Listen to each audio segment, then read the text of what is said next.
Hello दोस्तों, नमस्कार। Study portal में आप सबका स्वागत है।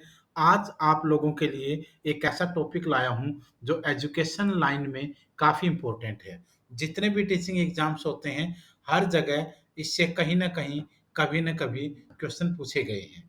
आज हमारा टॉपिक है सर्व शिक्षा अभियान का, जिसको आप लोग शॉर्ट फॉर्म में एसएसए भी बोलते हैं। एसएसए यानी सर्व शिक्षा अभियान। इससे रिलेटेड क्वेश्चन डिस्कस करेंगे और पूरे का पूरा टॉपिक आज हम ये देखने वाले हैं। इससे पहले शुरू करें, आप लोगों को बता रहे हैं कि हम ऑल ओवर इंडिया में स्टडी मटेरियल प्रोवाइड करवाते हैं सभी टीचिंग एग्जाम का।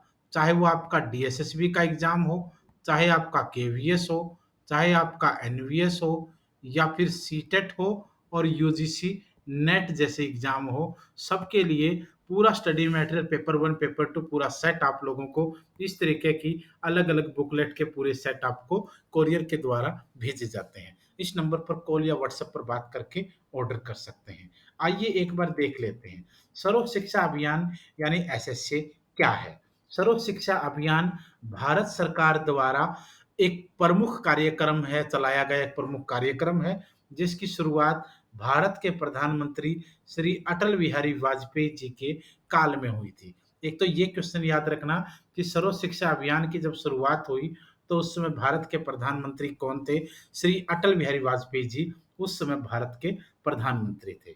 सर्व शिक्षा अभियान 2000 से 2001 ईस्वी में शुरू किया गया, यानी 2000-2001 में शुरू किया गया। इसका उद्देश्य शिक्षा की सार्वभौमिकता, यूनिवर्सलाइजेशन यूनिवर्सलाइजेशन ऑफ एजुकेशन इसका उद्देश्य है, सुलभता इसका उद्देश्य है, एक्सेसिबिलिटी होनी चाहिए और प्रतिधारण यानी रिटेंशन होना चाहिए। शिक्षा का ये जितने भी पूरे भारत के अंदर शिक्षा को हर वर्ग तक सुलभ करवाना और उनको हर क्षेत्र में ये उपलब्ध करवाना इसका उद्देश्य है। यानी इस उद्देश्य का उद्देश्य शिक्षा की सार्वभौमिकता, सुलभता और प्रतिधारण है अथवा शिक्षा का ग्रहण करना था।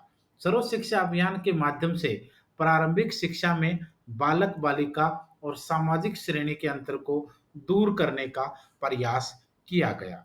इसके माध्यम से शिक्षा को बढ़ावा मिला, जैसे कि नए-नए स्कूलों का खोला जाना हो, वैकल्पिक स्कूली सुविधाएँ प्रदान करना हो, अतिरिक्त कक्षों का निर्माण करना, प्रसाधन कक्ष यानी टॉयलेट्स वगैरह, पेयजल यानी पानी की सुविधा स्कूलों के अंदर ये सब प्रदान करना, अध्यापकों का प्रावधान यानी टीचर्स उपलब्ध करवाना, नियमित अध्यापकों का सेवाकालीन प्रशिक्षण ये होना हो या निःशुल्क पाठ्य पुस्तक हो एवं वर्दियाँ और अधिकतम सत्र परिणामों में सुधार करना हो, ये सब के सब इसके मुख्य उद्देश्य माने जाते हैं। क्योंकि नॉर्मली आपने देखा होगा जितने भी गवर्नमेंट स्कूल्स होते हैं, वहाँ पर बहुत सारी समस्याएँ होती हैं। चाहे क्लासरूम कम होना हो, चाहे टॉयलेट्स की समस्या हो, चाहे पीने के पानी की समस्या हो, चाहे सफाई की समस्या हो या टीचर्स कम हों या फिर टीचर्स ट्रेन्ड ना हों या उसके अलावा ड्रेसेस की प्रॉब्लम बच्चों के लिए है,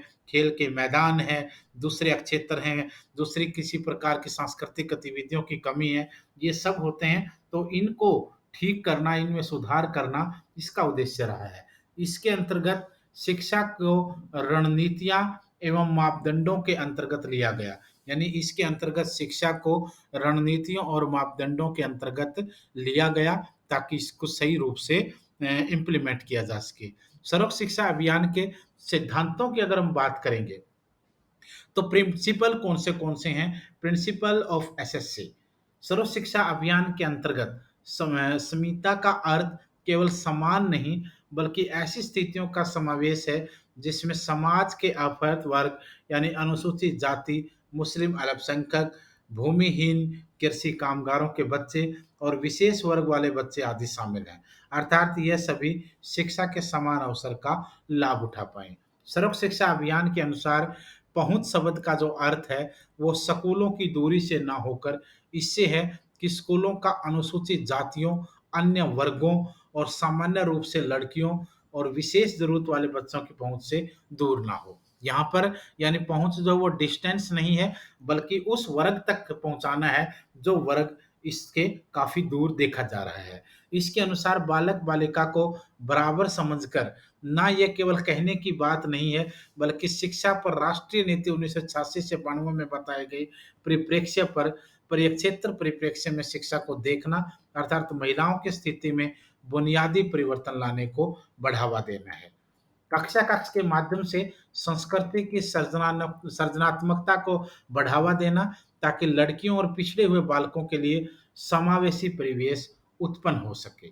शिक्षा के अनुसार आरटीई के माध्यम से अध्यापकों, अभिभावकों, शैक्षिक प्रशासकों द्वारा दंडात्मक प्रक्रियाओं को रोकने तथा उनके नैतिक मूल्यों के अनुसार बांधना भी है।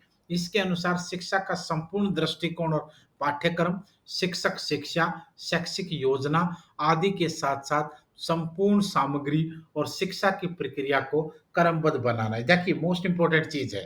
पहली बात तो शिक्षा का जो संपूर्ण दृष्टिकोण है, जो कंप्लीट अप्रोच है, पूरे का पूरा सिलेबस यानी पाठ्यक्रम, शिक्षक शिक्षा, शैक्षिक योजना यानी पूरी की पूरी एजुकेशनल प्लान्स, उसके अलावा कंप्लीट सामग्री, ये सारी की सारी जो हैं इसको क्रमबद्ध सीरियलाइज़ करना इसका मुख्य उद्देश्य माना जाता है। तो ये था आपका एसएससी भाई, एसएससी को कब शुरू किया गया, क्या उद्देश्य हैं, कौन भारत के प्रधानमंत्री उस समय थे, क्या इसकी टाइमिंग रही है, इसके कितने असर भारत के अंदर रहे हैं, ये सारी चीज़ें आप लोगों को देखनी है। और भी बहुत सारे टॉपिक हैं एजुकेशन सेक्टर से रिलेटेड और वो सारे हम लोग धीरे-धीरे आप लोगों को प्रोवाइड करवाएँगे। आप लोग चैनल को सब्सक्राइब करके बेल आइकन प्रेस कर लीजिए और अगर कोई टॉपिक आपके ध्यान में ऐसा है, तो वो टॉपिक हमें बता दीजिए, कमेंट कर दीजिए या व्हाट्सएप कर दीजिए। उसके ऊपर वीडियो बनाकर आपको अपलोड कर देंगे। धन्यवाद, शुभका